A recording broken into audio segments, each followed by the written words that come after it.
माह ज़िलहज की 22 तारीख़ है और इसी महीने पर इस्लामी साल इख्तिताम पज़ीर होता है और चंद दिनों बाद नया इस्लामी साल माह मुहर्रमुल हराम से शुरू होने वाला है। तो ज़हूर इस्लाम से पहले भी अहले अरब 12 महीनों में से इन 4 महीनों को हुर्मत वाले महीने कहते थे और हुर्मत वाले महीने का मतलब ये है कि वो इन 4 महीनों के दौरान अपने ऊपर लड़ाई झगड़े को और बदला लेने को हराम करार देते थे, किसी से बदला नहीं लेते थे और लड़ाई झगड़ा ख़त्म कर देते थे। वो 4 महीने कौन कौन से हैं? ज़ीक़ाद, ज़िलहज और मुहर्रम, ये तीनों तो साथ साथ हैं। और चौथा हुर्मत वाला महीना वो है रजबुल मुरज्जब। नबी पाक अलैहिस्सलातु वस्सलाम ने भी ऐलाने नबूवत के बाद अहले अरब के इन 4 महीनों की हुर्मत को अल्लाह और उसके रसूल ने बरकरार रखा। इस्लाम तो है ही इसी बात का दाई कि लोगों में नफ़रतों के बीज ना बोए जाएं, लड़ाई झगड़े का फ़रोग़ ना हो, बल्कि एक दूसरे के साथ बाहमी मोहब्बत और उल्फत ये इस्लाम का सबसे बड़ा पैगाम है। और इस्लाम ने जिहाद भी चंद हदूदों क़यूद के मुताबिक फ़र्ज़ करार दिया है। ये नहीं है कि आप बिला वजह किसी जगह पर जाकर फ़ौज कशी करें, बल्कि इस्लाम ने जो जिहाद का हुक्म इरशाद फरमाया है वो इसलिए कि जहाँ जुल्म ज़्यादा हो रहा हो, मज़लूमों की कोई फ़रियाद सुनने वाला कोई ना हो, वहाँ और गुनाह ज़्यादा हों और नाफरमानियाँ ज़्यादा हों, मुआशरे में जुल्म और बर्बरियत को फ़रोग़ मिल रहा हो, तो उस वक्त इस्लाम ने इजाज़त दी है कि मुसलमान मुजाहिदीन उस वक्त जाकर जिहाद करें और जिस कुफ़र के ख़िलाफ़ जिहाद करें सबसे पहले उन्हें इस्लाम की दावत दें। अगर वो इस्लाम की दावत को ठुकरा दें तो फिर उन्हें जुल्म से बाज रखा जाए कि जो मज़लूम लोग हैं इन पर आप जुल्म छोड़ दें। अगर वो इस बार भी कारबंद ना हों, आमादा ना हों और जुल्म को ना छोड़ें, तो फिर भी इस्लाम ने ये हुक्म इरशाद फरमाया है कि मुसलमानों की तरफ से पहल ना की जाए। लड़ाई की पहल हो तो कुफ़ार की तरफ से हो। इस्लाम तो इतना अमन पसंद दीन है जिसने गैर मुस्लिमों को भी उनकी खैर खाही चाहिए कि वो पहले इस्लाम को कबूल करके अल्लाह के साथ बगावत को, सरकशी को, नाफरमानी के रास्ते को छोड़कर इताअत और फर्माबरदारी वाला रास्ता इख्तियार करें। तो इस्लाम ने इन 4 महीनों की हुर्मत को बरकरार रखा। ये ज़िलहज भी उनमें शामिल है और इसी माह मुबारक की 18 तारीख़ को हज़रत सैयदना खलीफ़ा सुवम, दामाद रसूल, अमीरुल मोमिनीन, जामिउल कुरान, ये सारे अलक़ाबात हमारी नौजवान नस्ल को याद होने चाहिए। अल्लाह पाक ने ये उन्हें इज़्ज़तें और एज़ाज़ अता फ़रमाए हैं और ये हस्तियाँ इस्लाम की पहचान हैं। ये नबी अकरम सल्लल्लाहु अलैहि वसल्लम के शागिर्द हैं। अगर हम इनसे प्यार और मोहब्बत रखेंगे तो इनके ज़रिए से हमें अल्लाह और उसके रसूल की रज़ा और उनकी मर्ज़ी तक पहुंचना आसान हो जाएगा। और अगर हम इनके बारे में कोई गलत ख़्याल जहन में रखेंगे तो ये बेअदबी है और ये हमारा अपना ही नुकसान है। उस शख्स पर अल्लाह और उसका रसूल कभी नाराज़ नहीं होंगे जो मुतअल्लिकीन रसूल यानी नबी पाक अलैहिस्सलाम से जिसका जितना गहरा ताल्लुक़ है उनसे अगर प्यार और मोहब्बत ना रखा जाए। तो अगर सहाबा किराम से प्यार करेंगे तो हुजूर की और अल्लाह की हुक्म के मुताबिक ही रखते हैं। तो और जिन्होंने हुजूर की नाफरमानी की उनको भी अल्लाह और उसके रसूल की खातिर हम उनके बारे में अच्छा ख्याल नहीं रखते, उनसे दूर रहने की कोशिश करते हैं, उनके ख़यालात से बचने की कोशिश करते हैं।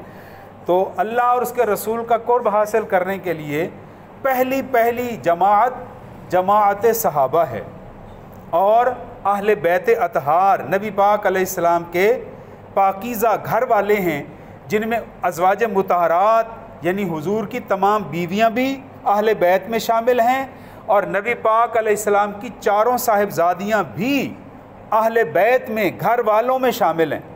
अब कोई कहे कि अज़वाज मुतहरात घर वालों में दाखिल नहीं हैं तो उसको अल्लाह हिदायत दे।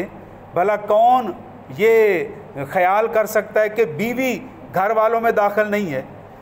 बीवी ही तो सबसे पहले घर की मालकन है।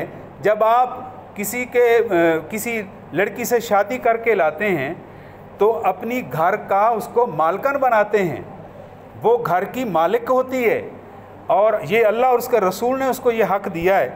तो अब कोई अज़वाज मुतहरात को अहले बैत में शुमार न करे तो अल्लाह उसे हिदायत अता फ़रमाए। तो अहले बैत अतहार और सहाबा किराम ये वो पाकीज़ा हस्तियां हैं जिन्होंने बराह रास्त बग़ैर किसी रुकावट के, बग़ैर किसी वसीले के नबी अकरम सल्लल्लाहु अलैहि वसल्लम से तरबियत हासिल की, हुजूर से कुरान पाक सीखा, फिर उस पर अमल करना सीखा, फिर दुनिया में उस तालीमात इस्लाम को नाफिज करने में, पहुँचाने में अपना मुजाहिदाना किरदार अदा किया। हज़रत उस्मान गनी का नाम इस खिदमात में हमें चमकता हुआ नज़र आता है। आपके दौरे खिलाफत में उम्मत मुस्लिमा पर इतना अच्छा वक्त आया कि आपके दौरे खिलाफत में इस्लामी मुजाहिदीन दूर दूर तक फैल गए। हज़रत उस्मान गनी के दौर में दुनिया के 3 बर्रे आज़मों में इस्लाम पहुंच चुका था, जिसमें हमारा बर्रे आज़म एशिया भी शामिल है, बर्रे आज़म यूरोप भी और बर्रे आज़म अफ्रीका भी। इन 3 बर्रे आज़मों में इस्लाम की दावत पहुंच चुकी थी, लोग जौक दर जौक इस्लाम में दाखिल हो रहे थे। तो ये हज़रत उस्मान गनी की मुजाहिदाना और आपकी ये फ़हम व फ़रासत थी। और आपका एक बहुत बड़ा एज़ाज़ और भी है, आपको जामिउल कुरान भी कहा जाता है, इसलिए कि जब इस्लाम फैला तो अल्लाह तबारक व तआला के प्यारे महबूब हज़रत मुहम्मद मुस्तफ़ा सल्लल्लाहु अलैहि वसल्लम ने इरशाद फरमाया कि या रब्बल आलमीन, कुरान का उस हदीस पाक का मफ़हूम ये है कि कुरान करीम जो अल्लाह की तरफ से नाज़िल हुआ है, जिब्रील अमीन लेकर आए हैं, ये कुरैश के लहजे पर उतरा है। जो बोलने का अंदाज़ लहजा कुरैश का था, उसी लहजे में कुरान पाक नाजिल हुआ। बाकी दीगर अरब कबाइल थे, उनके भी बोलते तो वो भी अरबी थे, लेकिन हर कबीले का दूसरे कबीले से लहजे में, बोल चाल में थोड़ा बहुत फ़र्क था। मिसाल के तौर पर जो सराइकी बहावलपुर वाले बोलते हैं, मुल्तान वाले वो नहीं बोलते, थोड़ा बहुत फ़र्क है लहजे में, चंद लफ्ज़ों में। ये समझाने के लिए मैंने अर्ज़ किया है। यही सूरत हाल अरब के कबाइल में थी। तो अर्ज़ किया गया अल्लाह की बारगाह में कि या रब्बल आलमीन, कुरैश के साथ साथ 6 लहजे और भी अता फ़रमा, जिनमें कुरान पाक मेरे सहाबा किराम पढ़ें और उन्हें आसानी हो जाए। तो कुरान करीम की 7 किराअतें मशहूर हैं। एक कबीला एक अंदाज से पढ़ता था, दूसरा दूसरे अंदाज से, तीसरा तीसरे अंदाज से। इस तरह इस्लाम फैलता गया। लेकिन सूरत हाल उस वक्त बड़ी संगीन हो गई कि अगर अरब का एक कबीला जो कुरैश में नहीं था, किसी और कबीले से था, वो अगर किसी दूसरे इस्लामी जिहाद में पहुँचते पहुँचते किसी नए मुल्क को उन्होंने जाकर फ़तह किया वहाँ के मकामी लोगों को उन्हें कुरान पाक पढ़ाना शुरू किया। ज़ाहिर है जो लहजा उनका था, उन्होंने तो उस नए नौ मुस्लिम को, नए मुसलमान होने वाले को अपने ही लहजे में कुरान पाक पढ़ाना था ना। तो दूसरे लहजे में पढ़ा रहा था, तीसरे लहजे में। तो जब मुसलमानों की तादाद ज़्यादा हुई, एक बंदा कुरान पाक की एक आयत पढ़ रहा है, साथ दूसरा भी खड़ा है जिसको दूसरे कबीले वाले ने पढ़ाया, दोनों आपस में इख्तलाफ करने लगे, नहीं आप सही नहीं पढ़ रहे, जो मेरे उस्ताद ने मुझे पढ़ाया है वो यूँ पढ़ाया है। तो इस तरह ये इख्तलाफ फैलने का ख़तरा था कि मुसलमान कुरान करीम पर मुत्तहद होने की बजाय इसको पढ़ने पर भी अगर लड़ने लग गए तो फिर इस्लाम का तो जो तुर्रा इम्तियाज़ है, वो तो जो मकसद है वो ख़त्म हो जाएगा। इसलिए हज़रत अमीरुल मोमिनीन जो हेड क्वार्टर यानी मदीना शरीफ में बैठे थे, उन्हें ख़त लिखा गया कि या अमीरुल मोमिनीन, ये सूरत हाल है, 7 किरातों में कुरान पाक नाजिल हुआ। अब हर कबीला अपने अंदाज से आगे कुरान पाक पढ़ा रहा है, लेकिन नए नए मुसलमान होने वाले आपस में उस इख्तलाफ को नहीं समझ रहे, वो तो एक दूसरे को झूठा साबित करने पर लगे हुए हैं। तो कहीं मुसलमानों के दरमियान लड़ाई ना फैल जाए। ये जो कौम कुरान करीम पर मुत्तहद होने वाली है, अगर ये कुरान करीम के पढ़ने पर भी टोलियों में तकसीम हो जाए तो हमारी वहदत को, हमारे इत्तेहाद को नुकसान पहुंचने का ख़तरा है। लिहाजा आप कोई अमली ठोस कदम उठाएं ताकि ये इख्तलाफ ख़त्म हो जाए और सारे के सारे मुसलमान कुरान करीम की एक किराअत पर, एक तिलावत पर इकट्ठे हो जाएं। तो हज़रत उस्मान गनी रदी अल्लाह ताला अन्हु ने हज़रत ज़ैद बिन साबित अंसारी रदी अल्लाह ताला अन्हु सहाबी रसूल थे, जिन्हें हज़रत अबू बकर सिद्दीक़ ने भी कुरान करीम को मुदव्वन करने का फ़रीज़ा सर अंजाम दिया था, उन्हें दोबारा बुलाया कि कुरान करीम के जितने भी नुस्खे मौजूद हैं वो सारे के सारे ऐलान करके मस्जिद नबवी शरीफ में इकट्ठे किए जाएं। वो जब इकट्ठे हो गए, हर कबीले ने जो कुरान करीम अपनी सहूलत के लिए लिखा हुआ था वो लेकर मस्जिद नबवी में हज़रत अमीरुल मोमिनीन के पास हाज़िर हो गए। आपने सदारत फरमाई, जय्यद सहाबा किराम हाज़िर खिदमत थे।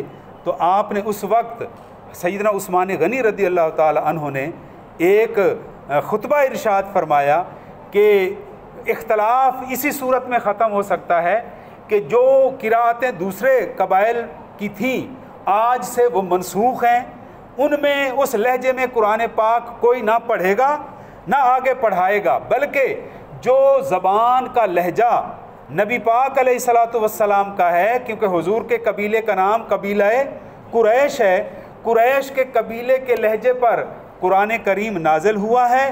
बाकी सारे नुस्खे मनसूख हैं, उन्हें दाखिल दफ्तर कर दिया जाए और एक ही नुस्खा जो हज़रत उम्मुल मोमिनीन सैयदना हज़रत हफ्सा के पास था, उसी के मुताबिक जो सहीफ़ा नया लिखा जाए और उसके साथ तकाबुल किया जाए। तो सहाबा किराम ने बड़ी मेहनत के साथ कुरान करीम को दोबारा कागज़ पर लिखा और हज़रत उम्मुल मोमिनीन हज़रत हफ्सा का जो उनके पास कुरान करीम का मुसहफ़ शरीफ का नुस्खा मौजूद था, जो नबी पाक अलैहिस्सलाम ने अपनी निगरानी में लिखवाया था, उससे मिला के तो कुरान करीम का दूसरा मुसहफ़ तैयार हो गया। और फिर हज़रत अमीरुल मोमिनीन ने उसकी मज़ीद कातिबीन को, कातिब का मन है लिखने वाला, कातिबीन उसकी जमा है, तो जो लिखने वाले सहाबा किराम थे वो सारे इकट्ठे हो गए। हज़रत ज़ैद बिन साबित अंसारी, वो उनके यूँ समझ लो आज के दौर में चेयरमैन थे, वो उनके हेड थे।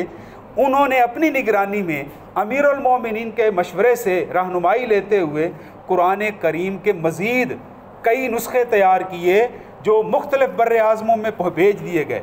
और उसी दौर का कुरान करीम लिखा हुआ आज भी हज़रत उस्मान गनी के दौर का कुरान पाक लिखा हुआ आज भी तुर्की के शहर इस्तांबुल के अजायब घर में मौजूद है।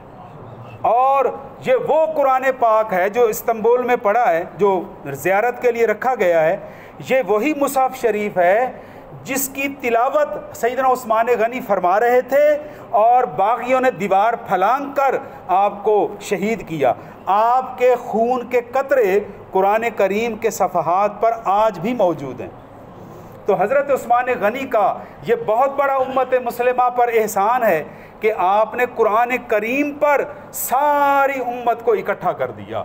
आज कोई अंग्रेज़ी बोलने वाला है, पश्तो बोलने वाला हो, उर्दू, पंजाबी, दुनिया की मुख्तलिफ़ ज़बानें बोलने वाला हो, हर एक का लहजा मुख्तलिफ है। अब अंदाज़ा लगाएं, जो उर्दू हम पंजाब वाले बोलते हैं, सूबा सरहद वाले वो उर्दू का लहजा वो उनका नहीं है, आप सुनते रहते हैं उनका लहजा मुख्तलिफ है। लेकिन ये कुरान करीम का मौजज़ा है और हज़रत उस्मान गनी की मुजाहिदाना और फ़हम व फ़रासत वाला फ़ैसला है कि जो कुरान करीम लुड्डन का कारी पढ़ेगा उसी लहजे में कुरान करीम का अमेरिका का कारी भी उसी लहजे में पढ़ेगा। तो सारी उम्मत को कुरान करीम की तिलावत पर इकट्ठा करने वाले हज़रत उस्मान गनी हैं। इसलिए आपको कहा जाता है जामिउल कुरान, सारी उम्मत को कुरान करीम की एक तिलावत पर जमा फरमाने वाले। तो आपके फ़ज़ाइल व मनाक़िब तो बेशुमार हैं। अल्लाह तबारक व तआला हज़रत उस्मान गनी रदी अल्लाह तआला अन्हु की तालीमात पर हमें अमल करने की तौफ़ीक़ अता फ़रमाए, और जो उन्होंने हुज़ूर से अक़ीदत और मोहब्बत का उनका मेयार था, अल्लाह तबारक व तआला उसको समझने की तौफ़ीक़ अता फ़रमाए। और ये तमाम सहाबा किराम आपस में शीर व शक्कर हैं। शीर दूध को कहते हैं, शक्कर चीनी या मीठे को कहते हैं। दूध उस वक्त ज़्यादा लजीज हो जाता है जब उसमें मीठा डाल दिया जाए। अब अगर आपने दूध में मीठा डाल के उसको घोल दिया, दुनिया की कोई ताकत अब मीठे को दूध से जुदा नहीं कर सकती। तो जिस तरह मीठे को दूध से जुदा नहीं किया जा सकता, इसी तरह अबू बकर, उमर, उस्मान, अली को भी जुदा नहीं किया जा सकता। ये सब के सब अल्लाह और उसके रसूल की मोहब्बत में यकजान हैं। जो इनको फोड़ने की कोशिश करता है वो अपना ही नुकसान करता है, वो इस्लाम की खिदमत नहीं कर रहा। अल्लाह तबारक व तआला ऐसे प्रोपेगंडे से और ऐसे लोगों से बचाए जो इन पाकीज़ा हस्तियों की शान में बेअदबी करते हैं। हम तो अदब करने वाले हैं, हमें तो अदब करना सिखाया गया है। आइए हम उनको भी दावत देते हैं, सारे अदब का परचम थाम कर हुजूर की ग़ुलामी में सब इकट्ठे हो जाओ। कोई इख्तलाफ ना रखो, कोई आपस में मफादात के चक्कर में ना पड़ो। तो हज़रत उस्मान गनी रदी अल्लाह ताला अन्हो के मरकत पर जन्नतुल बकी में आपका मज़ार शरीफ है। अल्लाह तबारक व तआला आपके मरकत पर करोड़ों रहमतों का नज़ूल फरमाए और उनके सदक़े में अल्लाह पाक हमें भी अपनी रहमतों से माला माल फरमाए। वमा अलैना इल्लल बलागुल मुबीन।